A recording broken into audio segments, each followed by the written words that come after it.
लिए, हम सबको देने के लिए।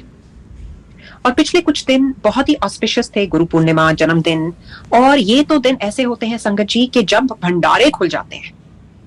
मन में ये सवाल उठता है संगत जी कि क्या हम इस चीज को पहचान सक रहे हैं? Are we able to recognise this? क्या हम गुरु की बख्शीश को रिसीव करने के लिए रेडी हैं? और अगर हमें लगता है कि हम रिसीव कर रहे हैं, तो क्या हम उनकी ब्लेसिंग्स को रिटेन कर सकते हैं? क्या हम उसको संभाल के रख सकते हैं?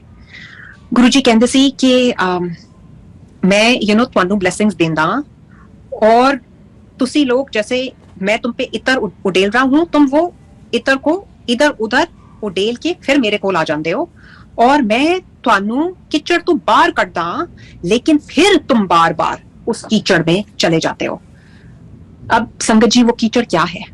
वो शत्रु कौन है?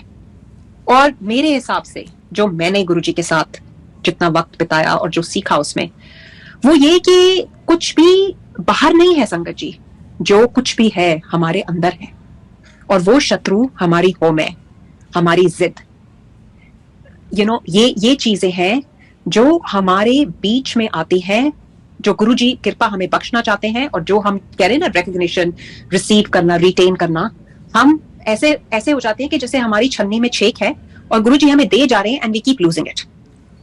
और एक छोटा सा एग्जाम्पल मैं आपको देती हूँ, which is I think easy to understand and relate to, is कि अगर आंधी आती है तो बड़े से बड़ा पेड़ जो अपनी अकड़ और जिद में खड़ा रहता है, वो आंधी उस पेड़ को गिरा देती है, और जमीन पर जो घास है, वही घास उस बड़े पेड़ को अपनी गोद में पना देती है। तो कहने का भाव ये कि अगर गुरु की कृपा को संभाल के रखना है, तो उस होमे को निकालिए और ह्यूमिलिटी को अपने अंदर लाने की कोशिश कीजिए, क्योंकि गुरु की कृपा वहां टिक ही नहीं सकती जहां अहंकार आता है। और गुरु जी सेवा बख्शते हैं, लेकिन सेवा के साथ साथ आता है मैं। तो ये ध्यान रखिए संगत जी कि जब हम ये सोचते हैं कि हम सेवा कर रहे हैं, तो आई थिंक हमारी थॉट प्रोसेस काफी फ्लॉड है, क्योंकि हमारा तो कुछ भी नहीं, वो सेवा भी गुरु जी हम बख्श रहे हैं ताकि हमारा कल्याण हो। सो उस मैं को अगर हम चेक में रख सकते हैं, तो आई थिंक वो हमारा सबसे बड़ा, जिसे कहते हैं ना, शत्रु जो हमारे अंदर बैठा है, दैट कम्स बिटवीन गुरु कृपा एंड अस, इज दैट मैं। सो आई थिंक हमारी सबसे पहली ये अरदास होनी चाहिए कि हम अपने मन के चक्रव्यूह को तोड़कर खुद को मिटा सकें, और फिर आहिस्ता आहिस्ता उस पर गुरु का रंग चढ़ा सकें। अपने आप को हम गुरु की संगत कहलाते हैं, और ये हमारी अरदास और हमारा ये, जैसे कहते हैं ना, परसिवियरेंस, या हमारा गोल या हमारा उद्देश्य ये होना चाहिए कि हम अपने आप को गुरु की संगत कहलाने के लायक बना सकें। और अगर कुछ मांगना ही है गुरु जी से, तो नाम दान और भरोसा दान मांगिए संगत जी, क्योंकि उसी से हम इस भवसागर से पार लगेंगे। अभी शब्द भी चल रहा था, गुर बिन घोर अंधार, गुरु बिन समझ ना आवे, and this is so true.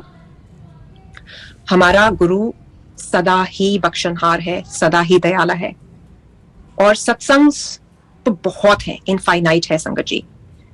क्योंकि मुझे लगता है, personally speaking for my self, and I will share my journey in brief with you all, and I have shared it many times, I say that कि इस जन्म में मैंने अपना होश गुरु की शरण में ही संभाला।